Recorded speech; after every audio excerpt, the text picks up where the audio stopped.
Hoje nós vamos ter mais uma aula sobre o MuseScore, olhando agora, se aprofundando um pouco sobre algumas outras paletas de elementos para incluir na partitura, né? E hoje nós vamos ver especificamente sobre as paletas de linhas, ornamentos e articulações, né? Vamos então aqui para a partitura do Ave Verum Corpus, que já estamos utilizando, e dar uma olhada, a partir dessa partitura, na paleta de articulações. Primeiro, iniciando aqui, que é a sexta paleta, né, no modo avançado de visualização das paletas, né? Então, aqui, as articulações é exatamente as paletas que vai trabalhar com sinais de articulações que vão estar nota a nota, né? Então, não se coloca sobre somente, não são sinais de entre duas, três notas, mas cada nota pode ter o seu sinal diferente, tá? É, tanto para as paletas de articulações quanto as demais que a gente vai ver hoje, nós temos alguns atalhos úteis, né, que estão disponíveis nas aulas texto, né? Mas também lembrando, como sempre é bom, para tirar dúvidas sobre os atalhos, basta vir aqui no menu Editar, Preferências e na aba das configurações do MuseScore, ir para a aba de atalhos. Tá? Aqui na janela, né, das configurações, ir para a aba de atalhos, aonde nós temos a lista de todos os atalhos padronizados do MuseScore. Se tiver algum atalho que vocês tenham interesse, né, alguma função, ação que vocês tenham interesse em criar o atalho ou editar o atalho, isso também é possível, tá? Mas agora a gente não vai trabalhar com atalhos, né, mas para entender as funcionalidades. Mas se tendo dúvidas, basta olhar aqui na lista de atalhos ou buscar nas aulas texto os atalhos respectivos para essas paletas que a gente vai ver. Vamos começar com a paleta de articulação. A paleta de articulação, além dos atalhos, a gente tem duas formas de colocar o símbolo. O primeiro seria arrastando o símbolo até a nota selecionada, né? Então, deixa eu colocar aqui um staccato sobre o baixo, na primeira nota do baixo. Eu posso arrastar o staccato até a primeira nota e somente soltá-lo, tá? A outra possibilidade é selecionando a nota e apertando a tecla no staccato. Mas também em articulações é possível incluir uma mesma articulação em um conjunto diferente de notas, né? Isso pode ser feito selecionando as notas utilizando o Shift. Por exemplo, a gente seleciona a primeira nota e com a tecla Shift pressionada, seleciona as notas seguintes que a gente quer que inclua o, o símbolo de articulação, ou a gente pode selecionar a partir dos compassos, selecionando o compasso e, se quiser, também a nota. E daí a gente pode incluir o símbolo de articulação em todas as notas selecionadas, né? Aqui colocando staccato, por exemplo. Um ponto importante do MuseScore são as padronizações que ele já apresenta. Então a gente vê que o staccato ele já aparece em uma distância padronizada na partitura das notas. Quando a haste está para baixo, o staccato está acima da nota. Quando a haste está para cima, o staccato aparece abaixo da nota. Isso é uma padronização do MuseScore, tá? Mas que os símbolos de articulação, eles também podem ser selecionados. Deixa eu aumentar aqui a visualização para vocês, né? para vocês poderem ver a mudança de cor quando a gente seleciona o símbolo, né, de articulação, e a gente pode movimentar esse símbolo para cima ou para baixo, alterando a posição do símbolo,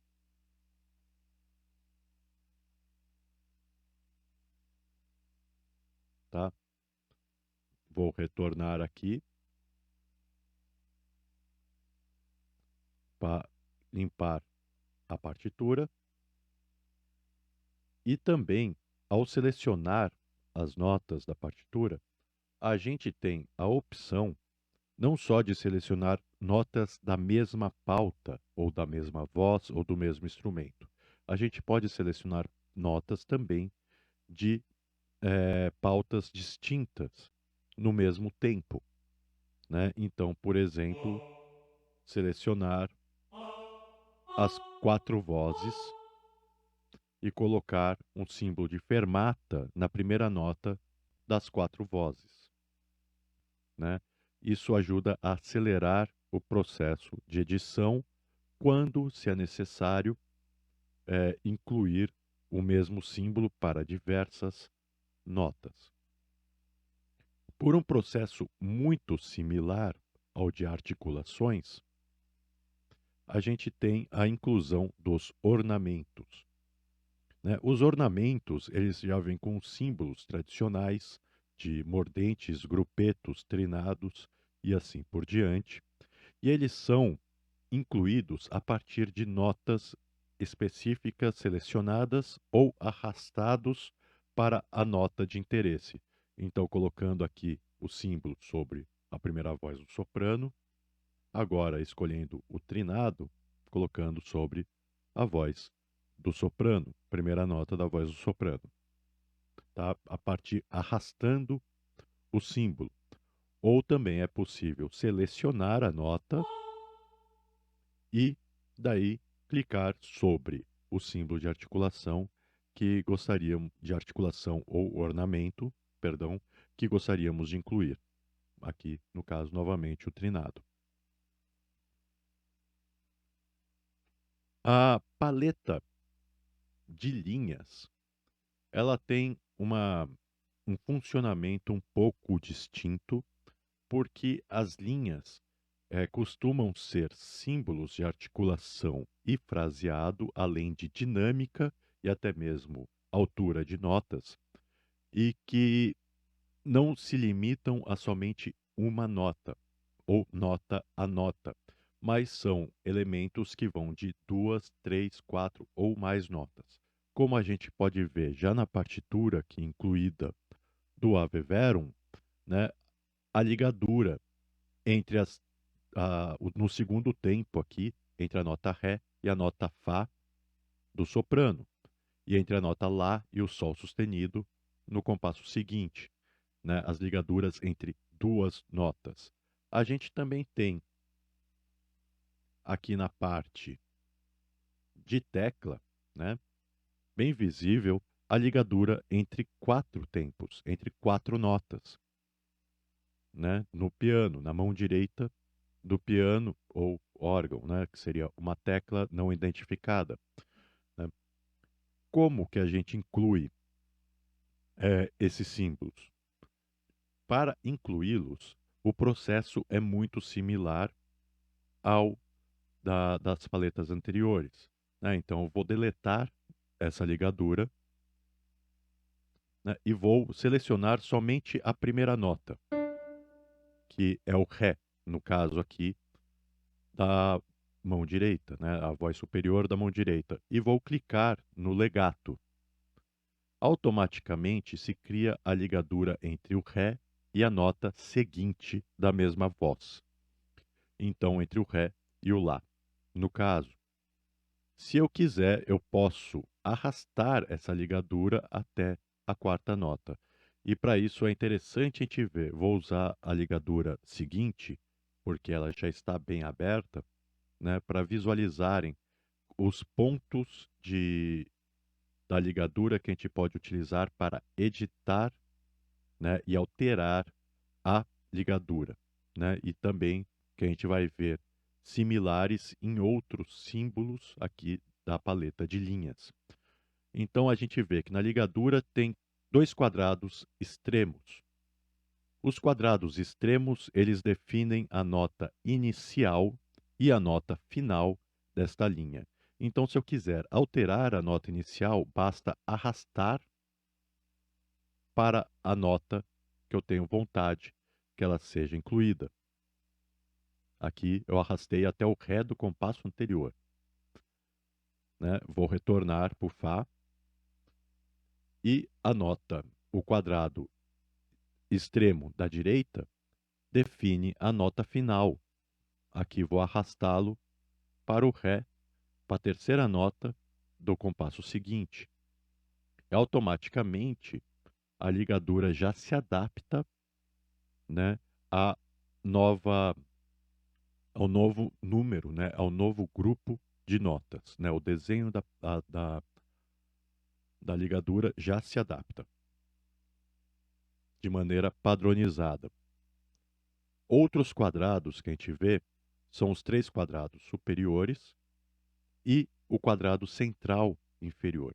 O quadrado central inferior, se a gente clicar nele, ele é utilizado para mudar a posição da ligadura, né, podendo arrastá-la para a esquerda, para a direita ou para cima e para baixo a partir das teclas de setas ou utilizando o próprio mouse, a- clicando sobre o quadrado e arrastando ele até a posição que a gente deseja que essa ligadura fique na partitura final. E os quadrados superiores, eles são utilizados para alterar os ângulos dessa ligadura. Então, o quadrado central para abrir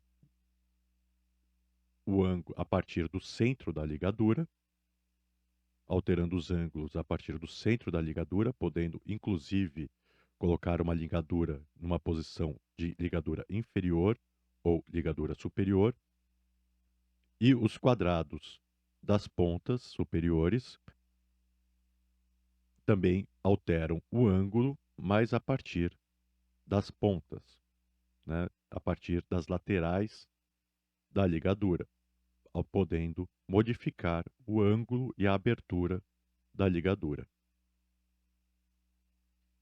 Vamos aqui apagar a primeira ligadura que eu tinha colocado e ver outra forma de se incluir a ligadura.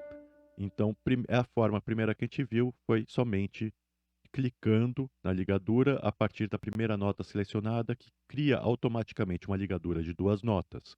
E a gente teria que arrastar a ligadura até a última nota se a gente quisesse colocar como a nota final, né? Alterar a nota final a partir de arrastar a, a ligadura, né? A partir do quadrado extremo da direita. A outra possibilidade de incluir o sinal seria selecionando um grupo de notas.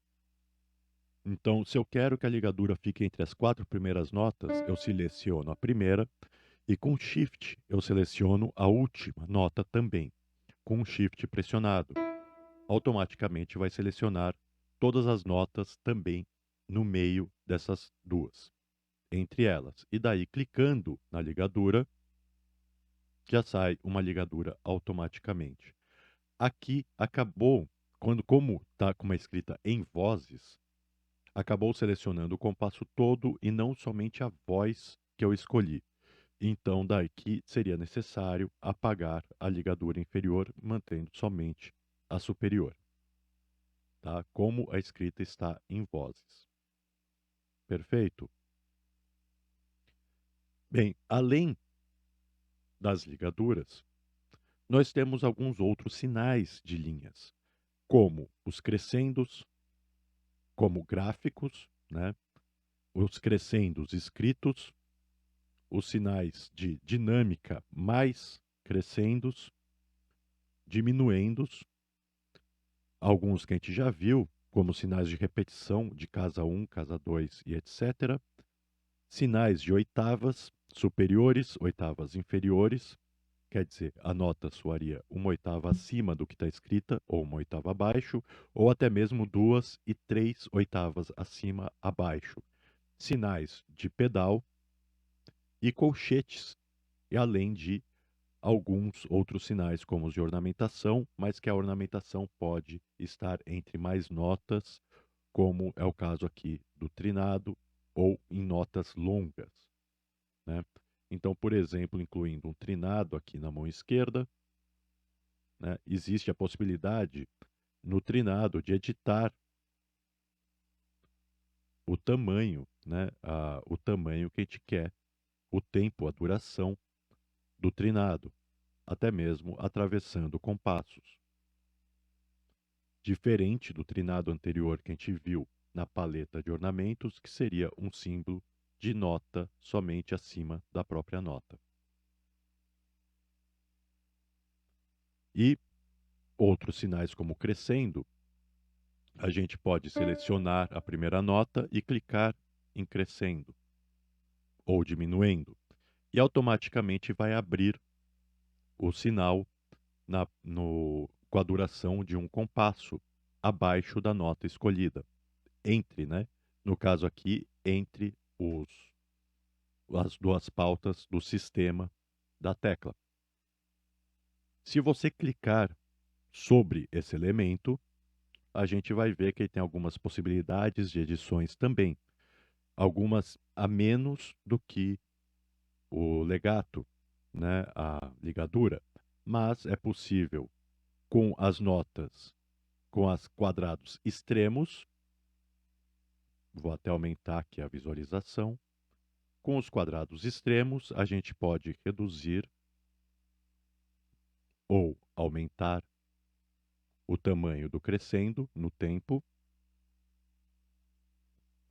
Com o quadrado central, a gente pode posicionar o crescendo mais à direita, à esquerda, acima ou abaixo da posição padronizada do MuseScore. E tem um quadradinho que fica aqui, inferior, que ele é utilizado para abrir ou fechar o crescendo, né, mostrando possibilidades de edição da própria linha. E o último caso que a gente vai ver agora, dessa paleta de linhas, vai ser o símbolo de oitava. O símbolo de oitava, que seria esse 8 com o colchete tracejado, né, ele pode ser incluído sobre um grupo de notas, a partir de um grupo de notas selecionadas, como a gente viu, ou a outra possibilidade é selecionando a primeira nota e arrastando a linha até a nota final desejada.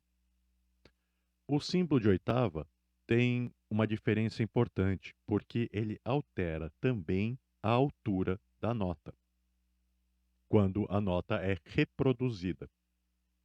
Quer dizer, todas essas notas que a gente vê no soprano, no primeiro sistema, elas vão soar uma oitava acima do que elas estão escritas. Então, se a gente tocar o reprodutor aqui, que tem um reprodutor no topo do MuseScore, a gente vai ouvir o soprano uma oitava acima. Vou selecionar o primeiro compasso para iniciar a reprodução e vou iniciar a reprodução a partir do primeiro compasso.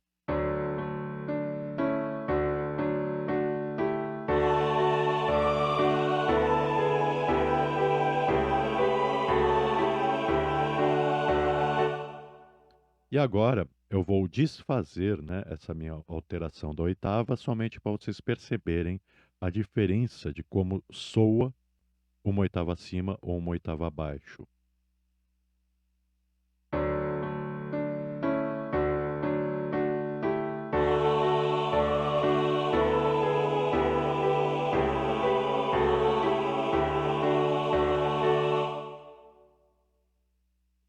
Pronto.